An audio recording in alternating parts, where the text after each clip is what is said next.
नमस्कार दोस्तों, मैं दिव्यांश आप सभी का स्वागत करता हूं आपके अपने परिवार द एग्जाम बडी में। उम्मीद करता हूं कि आप सभी लोग सकुशल होंगे और अपनी तैयारी अच्छे से कर रहे होंगे। डेली मॉर्निंग 6:30 AM में आप सभी का स्वागत है। यहां हम लोग चर्चा करेंगे करंट अफेयर्स की क्लास, और ये करंट अफेयर्स की क्लास स्टैटिक जीके के साथ डिटेल क्लास रहेगी। तो चलिए इस सेशन को स्टार्ट करते हैं। और सबसे पहले हम लोग देखते हैं कि हमारा पहला क्वेश्चन क्या है, किस क्वेश्चन होंगे, और इन सभी की PDF भी आपको मिलेगी। ये PDF आप लोग हमारे एप्लीकेशन द एग्जाम बडी पर देख सकते हैं। एप्लीकेशन से PDF कैसे डाउनलोड करेंगे, अगर आपको कोई क्वेश्चन कोई डाउट होता है तो आप लोगों को मैंने एक वीडियो सेपरेट तौर पे बना दी, उससे देख सकते हैं। या फिर भी कोई इशूज़ है तो 9889057003 इस नंबर पे आप व्हाट्सअप कर लीजिएगा या कमेंट सेक्शन में कमेंट करिएगा।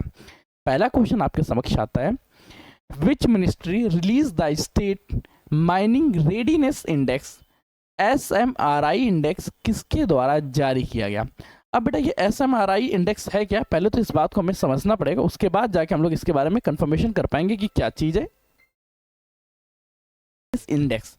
मतलब कोई भी राज्य खनन की दृष्टि से कितना उन्नत है, किस तरह से खनन वहाँ किया जा सकता है। दो तीन पॉइंट्स बेटा इसमें ध्यान देने योग्य है कि खनन क्या है, खनन का मतलब क्या है, और उसके अंदर मिनरल्स कितने हैं। मतलब जब कभी भी खनन किया जाएगा, मिनरल्स में कोयला भी हो सकता है, कोई एलिमेंट्स हो सकता है, कहीं पे यूरेनियम हो सकता है। अभी खनन की दृष्टि से कोई भी राज्य कितना उत्पन्न है, कितना सक्षम है, इस विषय के बारे में इंडेक्स जारी किया गया, जिस इंडेक्स को हम लोग SMRI इंडेक्स बोलते हैं। ये इंडेक्स किस मंत्रालय द्वारा, देखो इन्वायरमेंट मंत्रालय क्यों जारी करेगा, नीति आयोग क्यों करेगा, मिनिस्ट्री ऑफ कॉमर्स और माइंस पे एक बार हम लोग डाउट कर सकते हैं, परंतु इसको बेटा बोलते हैं एलिमिनेशन मेथड, जहाँ पे आप मिनरल्स का मुख्य कार्य कौन संभालेगा, माइंस संभालेंगे, अर्थात मिनिस्ट्री ऑफ माइंस इसकी देखभाल कर रहे होंगे। अर्थात पहले का ऑप्शन क्या रहा, पहले का ऑप्शन नंबर B सही रहा, ministry of mines, option confirm हो गया। अब बेटा ये जारी किस तरह का, देखो SMRI इंडेक्स होता है, इसमें 3 कैटेगरी में राज्यों को बांटा जाता है।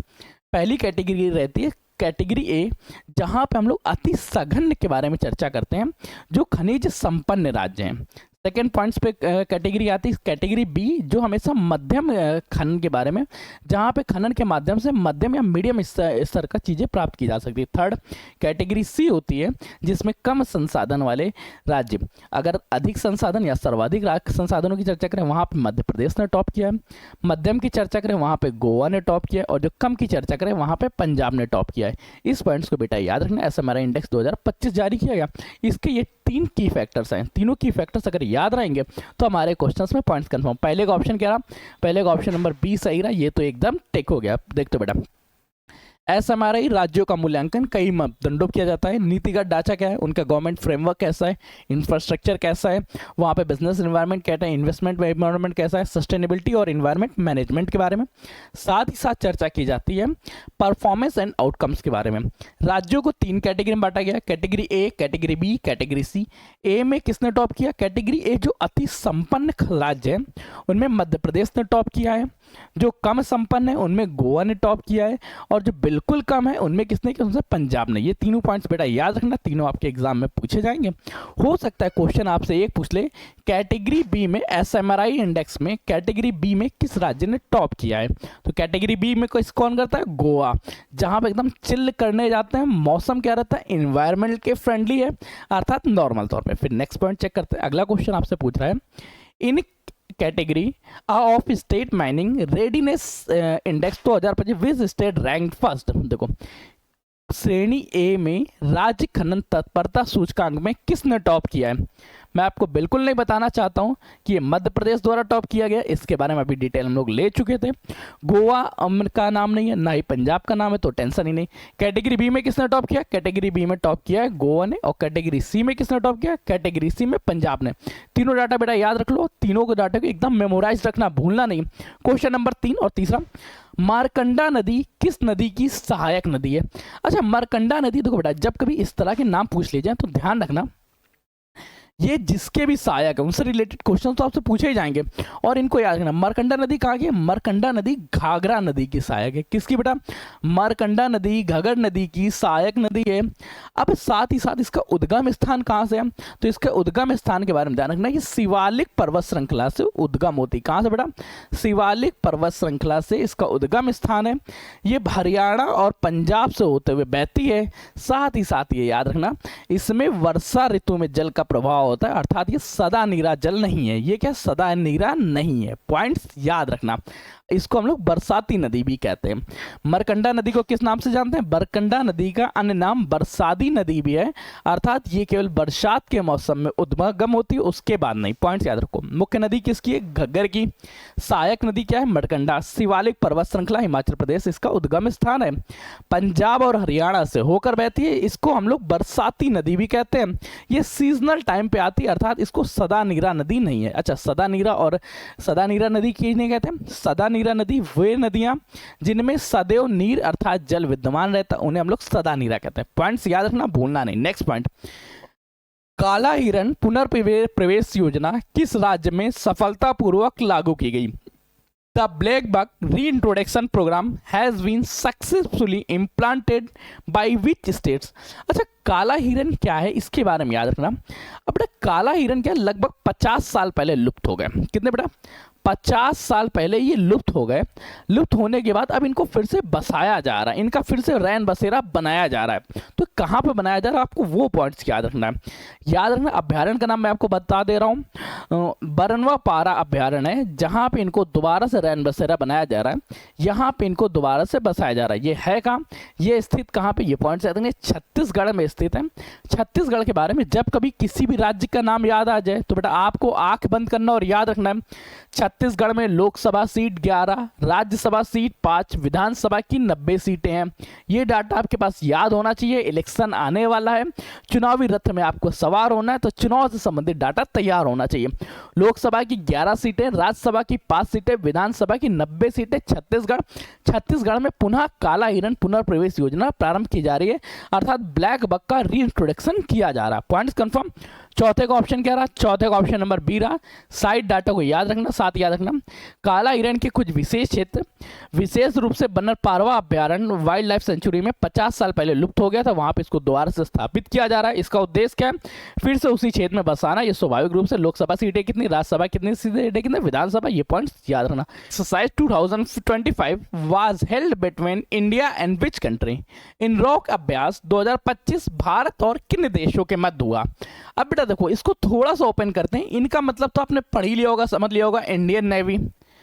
ROK का मतलब क्या हुआ? ROKN का मतलब रिपब्लिक ऑफ कोरियन नेवी। क्या बेटा इसका फुल फॉर्म? इसका फुल फॉर्म हुआ रिपब्लिक ऑफ कोरियन नेवी। ठीक, अब बेटा कंफर्म हो गया। ये किन किन देशों के मध्य? भारत और कोरिया। कोरिया कौन सा? साउथ कोरिया के मध्य। कंफर्म हुआ, भारत और साउथ कोरिया के मध्य यह एक नौसैनिक अभ्यास है। किसकी बेटा? नौसैनिक अभ्यास है। आपको इस इमेज से भी कंफर्म हो गया होगा। इसकी शुरुआत कब हुई? इसकी शुरुआत होती है 13 अक्टूबर सन 2025 को। स्थान का नाम याद रखना, Bashar naval base south Korea. क्या बेटा स्थान है इसका? बेसन नेवल बेस साउथ कोरिया। तो बेटा पॉइंट्स याद रखना, बेसन नेवल बेस साउथ कोरिया में इन कोर एन एक्सरसाइज प्रारंभ होती है। ये भारतीय नौसेना और साउथ कोरिया की नौसेना के मध्य आयोजित किया गया। इसके मुख्य चरण क्या थे? सबसे पहले तो समुद्र की रक्षा करना, साथ ही साथ तटों की भी रक्षा करना। हर्बल और सी दोनों फेसों में यह अभ्यास कराया गया। अब बेटा इस पॉइंट्स के बारे में थोड़ा सा हम लोग डिटेल देख लेते हैं। क्या है? इंडियन नेवी और रिपब्लिक ऑफ कोरियन नेवी के मध्य पहली द्विपक्षीय नौसैनिक अभ्यास है। बेटा पहला अभ्यास है, तो याद रखना आपके हर एक एग्जाम में जरूर पूछा जाए, तो इस डाटा को तो ध्यान रखना। इनकोर का फुल फॉर्म पता हो गया। 13 अक्टूबर 2025 को बसन नेवल बेस साउथ कोरिया में आयोजित किया। इसके 2 चरण रहे, एक हर्बल फेज तथा सी फेज। हर्बल फेज में जहाजों का प्रोटोकॉल, क्रॉस डेक विजिट करना, आउटरीच कार्यक्रम, साथ ही साथ प्रशिक्षण एकेडमी की तरह काम करना। और सी फेज में क्या रहा? नौसैनिक अभ्यास, मनोवृत्तियों एवं तालमेल के बारे में, अर्थात इंटरपोर्टेबिलिटी के बारे में चर्चा की गई। ठीक, पॉइंट्स कंफर्म हो गए, भूलना नहीं। इन रॉक तो अब आप पढ़ ले होंगे कि इन रॉक्स नाम से ही आप लोगों को कंफर्म हो गए। फिर चर्चा करते हैं 6 नंबर क्वेश्चन के बाद। नेक्स्ट क्वेश्चन पूछ रहा आपसे, लोक न्याय सिद्धांत अब सुप्रीम कोर्ट के अनुसार किन जल निकायों पर लागू होगा? The public trust doctrine as per the Supreme Court now applies to which type of water bodies? पहले बेटा देखो, इस क्वेश्चन को पढ़ने से पहले आपके मन में क्वेश्चन आना चाहिए, लोक न्याय सिद्धांत क्या कहलाता है? अब देखो, लोक न्याय सिद्धांत एक चीज के बारे में बहुत अच्छे से कहता है कि प्राकृतिक संसाधन जनता के हैं, उनका राज्य किसी भी निजी उपयोग के लिए नहीं देगा। प्राकृतिक संसाधन क्या है? अब बेटा जैसे कोई तालाब हो गया, समुद्र हो गया, या कोई अन्य क्षेत्र हो गया, वो जनता के संसाधन है, इनका किसी भी निजी उपयोग हेतु प्रयोग नहीं किया जाएगा। लोक न्याय सिद्धांत में समय समय पे आज तक 3 परिवर्तन किए गए, तीनों के बारे में बाद में देखते हैं। पहले लोक न्याय सिद्धांत देखते हैं। जैसे भूमि, जल, वायु, झीलें, तालाब, इन पे किसी का भी अधिकार नहीं हो सकता। ऐसा नहीं कल के दिन कोई एक किसी वाटर बॉडीज पे अपना हक दे दे कि ये वाटर बॉडीज जो गंगा नदी है, ये पूरी की पूरी नदी किसी एक ग्रुप को सेल कर दी गई। ऐसा पॉसिबिलिटीज नहीं है, ये नहीं किया जा सकता है। इस बात के बारे में एक सिद्धांत बनाया गया जिसको लोक न्याय सिद्धांत कहते हैं। लोक न्याय सिद्धांत के बारे में ध्यान रखना, इसको सबसे पहले कहां लागू किया गया? इसको सबसे पहले अमेरिका ने बताया कि लोक न्याय सिद्धांत भी एक टॉपिक्स होता है, वहां पे सबसे पहले इसकी चर्चा हुई थी। अब इसमें थोड़ा सा अपग्रेड किया गया 2025 में। 2025 में क्या अपग्रेड किया गया? किसी भी मानव निर्मित हो या आर्टिफिशियल बॉडीज हो, मतलब या तो स्वतः निर्मित हो या किसी मानव ने भी उसका निर्माण कराया है, उसका उपयोग केवल लोक हित में किया जाएगा, किसी भी प्राइवेट पर्सन द्वारा उसको उपयोग नहीं किया जा सकता है। पॉइंट्स पढ़ लेते हैं। क्या है? सुप्रीम कोर्ट ने हाल ही में स्पष्ट किया है, लोक न्याय सिद्धांत केवल प्राकृतिक जल निकायों तक सीमित नहीं रहेगा, अब ये कृत्रिम व मानव निर्मित जल संसाधनों पर निकायों पर भी लागू होगा। लोक न्याय सिद्धांत क्या? लोक न्याय सिद्धांत नहीं, लोक न्याय सिद्धांत होगा प्राकृतिक संसाधनों जैसे भूमि, जल, वन, नदियों, झीलों, समुद्र तटों पर सरकार के पास जनता की ट्रस्टी के रूप में है और सरकार का कर्तव्य उन्हें जनहित के लिए सुरक्षित रखना तथा निजी लाभ के लिए न सौंपे। मतलब ये चाहे जमीन हो, जल हो, वायु, वन, नदी, झीलें, ये सभी की सभी जनता की हैं। जनता की चीज़ों में सरकार केवल एक ट्रस्टी की तरह काम कर रही है, ये इसका किसी भी निजी उपयोग हेतु नहीं सौंप सकती है, इसका प्रयोग सदैव लोकहित में ही होगा। लोक न्याय सिद्धांत एक ऐसा सिद्धांत है जिसमें अभी आपको याद होगा वनताड़ा में एक वन का उपयोग किया गया, वन का निर्माण किया गया, जिसको आर्टिफिशियल जू के नाम से भी जान रहे होंगे वनताड़ा वाले में। उस केस के बारे में भी यहाँ पे एक केस हो जाएगा और क्या हुआ उसके बारे में बाद में देखते हैं। अगर आपका मन हो जानने के लिए तो बताइएगा, कमेंट करिएगा, उसके बारे में पढ़ेंगे। क्वेश्चन पूछ रहा है, हाल ही में चर्चा में रहा टप्पन ज्वालामुखी किस देश में स्थित है? अच्छा, ये जो टप्पन वॉल्केनो है ये कहाँ पे स्थित है ये पूछ रहा है। देखो सबसे पहले याद रखना, एक हमारा नल्ला क्षेत्र है जिसको हम लोग पाकिस्तान के नाम से जानते हैं, उसके पास एकमात्र सक्रिय ज्वालामुखी है। क्या बेटा? एकमात्र सक्रिय ज्वालामुखी है। जिस ज्वालामुखी का नाम क्या है? इसका नाम है टप्पन ज्वालामुखी। यहाँ पे सल्फर और स्टीम वेंट्स मिलते हैं, मतलब यहाँ पे गंधक लगातार निकलने लगा है। याद रखना, यह भूतापीय ऊर्जा का एक स्रोत हो सकता है, परंतु इसके बारे में अभी मुझे नहीं लगता कि ये इतने अच्छे से उपयोग कर पाएंगे। स्थित कहाँ है टप्पन ज्वालामुखी? टप्पन ज्वालामुखी स्थित है पाकिस्तान में। डिटेल देख लेते हैं बेटा।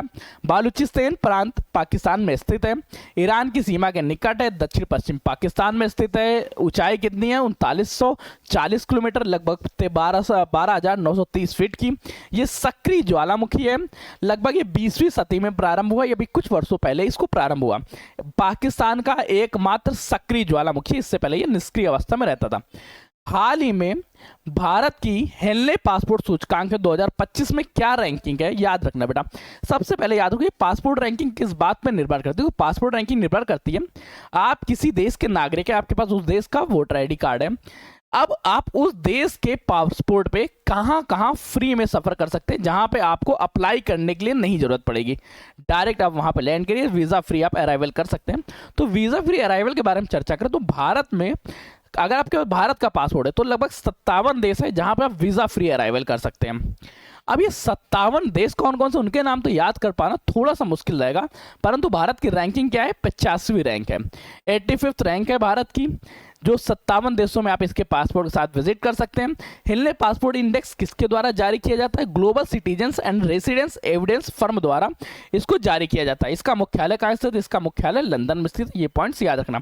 टॉप किसने किया? अगर फर्स्ट रैंक की चर्चा करें, फर्स्ट रैंक में फ्रांस, जर्मनी, जापान, याद रखना बेटा, फ्रांस, जर्मनी, जापान, स्पेन और सिंगापुर हैं जिन्होंने संयुक्त रूप से प्रथम रैंक लाई है। और इनके अगर पासपोर्ट आपके पास तो लगभग आप 194 देशों में फ्री ट्रेवल कर सकते हैं या वीज़ा फ्री यात्रा कर सकते हो। फ्री ट्रेवल का मतलब यहाँ पे है कि वीज़ा फ्री, यहाँ पे ट्रेवल के आपको वीज़ा की जरूरत नहीं होगी। हेनले पासपोर्ट नामक एक वैश्विक नागरिक और निवास परामर्श संस्था global citizenships and residence advisory firm द्वारा यह, इसका मुख्यालय लंदन यूके में स्थित है। पासपोर्ट की वैश्विक ताकत दिखाता है। भारत का 50वां रैंक आया जो जिसके साथ आप 57 देशों में भ्रमण कर सकते हैं। France, Germany, Italy, Japan, Spain, Singapore, यहाँ पे आप सबसे पहले ये फर्स्ट रैंक पे, और यहाँ इनके वीजा के साथ आप 194 देशों में भ्रमण कर सकते हैं। नेक्स्ट क्वेश्चन देखते हैं। अगला क्वेश्चन आपसे पूछ रहा है, हाल ही में संयुक्त राष्ट्र जलवायु परिवर्तन सम्मेलन COP30 2025 की मेजबानी कौन सा देश कर रहा है? अच्छा, ये कॉप है क्या? सबसे पहले कॉप क्या है? क्या पुलिस वालों को कॉप बोलेंगे क्या है? तो बेटा कॉप की अगर चर्चा करें, COP क्या है? कॉन्फ्रेंस ऑफ पार्टीज है। अब इस कॉन्फ्रेंस ऑफ पार्टीज इस बार लगभग नवंबर 2025 में स्थापित होगी। ये कहाँ पे होगी ये क्वेश्चन पूछ रहा है। क्या भारत में होगी, ब्राजील में होगी, UAE में होगी, फ्रांस में होगी? तो बेटा ध्यान रखना, इस बार इसका आयोजन ब्राजील में किया जा रहा है। और ब्राजील में कहाँ पे? बेले अमेजन क्षेत्र में। मुख्य तौर पे इसका उद्देश्य क्या है? इसका उद्देश्य है CO2 के जो कार्बन डाइऑक्साइड का उत्सर्जन हो रहा है उसको कम करना। अब उसको कम करने के बारे में ध्यान रखना, सबसे पहले ये जितने भी वर्ल्ड लीडर्स हैं ये सभी किसी ना किसी फ्लाइट से आएंगे। आने जाने के लिए इनके लिए सेफ्टी के लिए बहुत ज़्यादा ज़रूरत होगी, बहुत ज़्यादा ये कार्बन उत्सर्जन करेंगे। और उन सभी कार्बन उत्सर्जन के बाद बात क्या करेंगे कि सर हमें कार्बन का उत्सर्जन नहीं करना चाहिए। अब इसके बारे में थोड़ी और डिटेल्स देखते हैं। होता का अमेजन क्षेत्र में होगा, 10 से 21 नवंबर के बीच में होने वाला है। इसमें क्या है, वे सभी सदस्य देश शामिल होंगे जो United nation framework convention and climate change के सदस्य हैं। लगभग 198 देश इसमें शामिल होंगे, कुछ यूरोपीय संघ और कुछ पर्यावरण विकसित देशों की चर्चा करें, विकसित देश में अमेरिका, कनाडा, यूके, फ्रांस। विकासशील देशों की चर्चा करें, इसमें भारत, चीन, ब्राजील, दक्षिण अफ्रीका। जो विकसित देश हैं इनका काम रहेगा कि जलवायु वित्त व तकनीकी सहयोग देना। जो विकासशील देश हैं ये उत्सर्जन नियंत्रण और विकास पे संतुलन करेंगे। जो लीस्ट डेवलप्ड कंट्रीज हैं जैसे नेपाल, बांग्लादेश, भूटान, ये जलवायु परिवर्तन में सबसे ज़्यादा प्रभाव करते हैं। साथ ही साथ जो स्मॉल आइसलैंड है जैसे मालदीव, फिजी, ये समुद्र स्तर से जो लगातार समुद्र स्तर बढ़ रहा है उससे प्रभावित है। और जो ओपेक सदस्य हैं उनका कार्य रहेगा और तेल उत्पादन और ऊर्जा नीति पे ध्यान रखना। इसके एजेंडा क्या रहेगा? इसका मुख्य एजेंडा रहेगा ग्लोबल स्टॉक रिव्यू करना, क्लाइमेट चेंजमेंट्स में ध्यान देना, साथ ही नेट जीरो या उत्सर्जन जीरो करने की रणनीतियों पर चर्चा करना, अमेजन फॉरेस्ट का संरक्षण करना। अब इन सभी विषयों के साथ ही साथ जैसे इसकी मीटिंग होगी नवंबर में इसकी मीटिंग बाद फिर एक वीडियोस लेंगे जहां पे चर्चा करेंगे कि इस मीटिंग में क्या चर्चा हुई, क्या पॉइंट्स निकाले गए, किस तरह से इसकी चर्चाएं रही। आज के सेशन के बाद बढ़ते हैं अगले क्वेश्चन में। अगला क्वेश्चन आपसे पूछ रहा है, we rise initiative recently launch by NITI Aayog DP work frame aims to. NITI Aayog और DP वर्ल्ड द्वारा हाल ही में जारी की गई वी राइज इनिशिएटिव का उद्देश्य क्या है? तो बेटा ध्यान देखना, इसका उद्देश्य क्या है? इसका उद्देश्य है महिला उद्यमियों और व्यापार साथ साथ मार्गदर्शन के माध्यम से वैश्विक स्तर तक बढ़ाने के लिए। मतलब क्या है? वुमेन एंटरप्रेन्योरशिप को बढ़ावा देना और इनका समर्थन करना। ध्यान रखना, वुमेन एंटरप्रेन्योरशिप को बढ़ावा देना और इनका समर्थन करना, अर्थात 10वें का ऑप्शन 11, 10वें का ऑप्शन नंबर B सही रहा। आज के सेशन को यहीं रखते हैं। साथ ही साथ अगर आप UP SSSC के अंतर्गत किसी भी एग्जाम्स की तैयारी कर रहे हैं या आप UP पुलिस के किसी एग्जाम्स की तैयारी कर रहे हैं तो आप लोगों के लिए पेड बैच स्टार्ट हो चुके हैं जिनकी क्लास आप लोगों को 23 तारीख से मिलना प्रारंभ हो जाएगी। तो मिलते हैं तब तक के लिए उन बैचेस में। तब तक के लिए कीप स्टडी, कीप स्माइलिंग, पढ़ते रहिए, मुस्कुराते रहिए। पढ़ाई मुस्कुराहट एक साथ अच्छी लगती है, अकेले में दोनों या दूर हैं। धन्यवाद दोस्तों।